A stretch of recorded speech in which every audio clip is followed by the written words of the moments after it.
High, আমি Preeti. Welcome back to my channel and welcome to another blog. আমাদের কোচবিহার তথা West বেঙ্গলের সবচেয়ে বড় মেলাগুলোর মধ্যে একটা কিন্তু হলো এই রাসমেলা। আর এই রাসমেলা শুরু হয়েছিল বছরের রাস পূর্ণিমা মানে 6 তারিখ থেকে মেলাটা চলেছিল প্রায় 20 তারিখ পর্যন্ত। আর 9 তারিখে কিন্তু প্রথম আমি মেলায় গিয়েছিলাম, আর আমি গিয়েছিলাম মা আর বোনুর সাথে। আর সেদিন কিছু অসুবিধা থাকার কারণে আমরা রাস ঘোরাতে পারিনি, সেই জন্য একেবারেই চলে গেছিলাম খাওয়া দাওয়া করতে। তো সেদিন আমরা সিএসজি থেকে নিয়েছিলাম একটা চালি কাবাব আর একটা হট ব্রেড, যেটা খেতে ভালোই ছিল। আর তারপর কিছুক্ষণ ঘোরাঘুরি করে কিছু কেনাকাটা করে আমরা চলে যাই ভাপা পিঠা খেতে। ওটাও বেশ ভালোই ছিল। আর তারপর বাড়ির জন্য বাদাম নিয়ে সেদিনের মতো আমরা বাড়ি চলে আসি।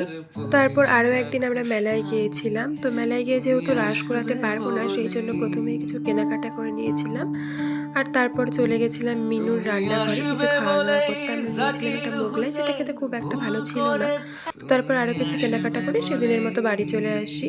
তো তারপর দিন তো আবার মেলায় গিয়েছিলাম। আর সেদিন যেহেতু আমাদের সাথে ছোট্ট বুই ছিল, আর ও মেলায় যাবে মানে ও তো প্রথমে গিয়ে মিকি মাউস চড়বেই।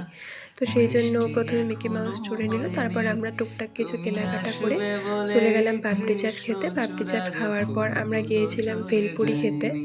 আর খাওয়া দাওয়া করার পর আমরা টুকটাক কিছু কেনাকাটা করছিলাম, যেগুলোর ক্লিপ আর তেমনভাবে নেওয়া হয়নি।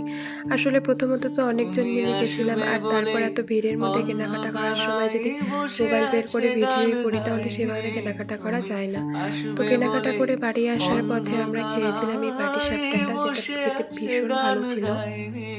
তুমি আসবে বলেই চৌরাস্তার পুলিশটা ঘুষ খায়নি, তুমি আসবে বলেই।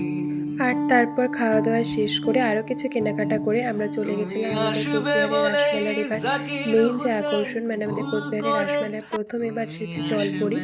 তো সেটা দেখার জন্য, আর সেখানে যা ভিড় ছিল মানে পুরো দেখার মতো। তো আমার জিনিসটা খুব একটা ওয়ার্থিট লাগেনি। 100 টাকা টিকিট অনুযায়ী মাত্র 3জন মেয়েকে জলপরি সাজিয়ে এটা আমার একেবারেই ওয়ার্থিট লাগেনি। তো যাই হোক, তো তারপর সেখান থেকে বেরিয়ে সেদিন আমরা গেছিলাম মদন বাড়িতে রাস ঘোরাতে।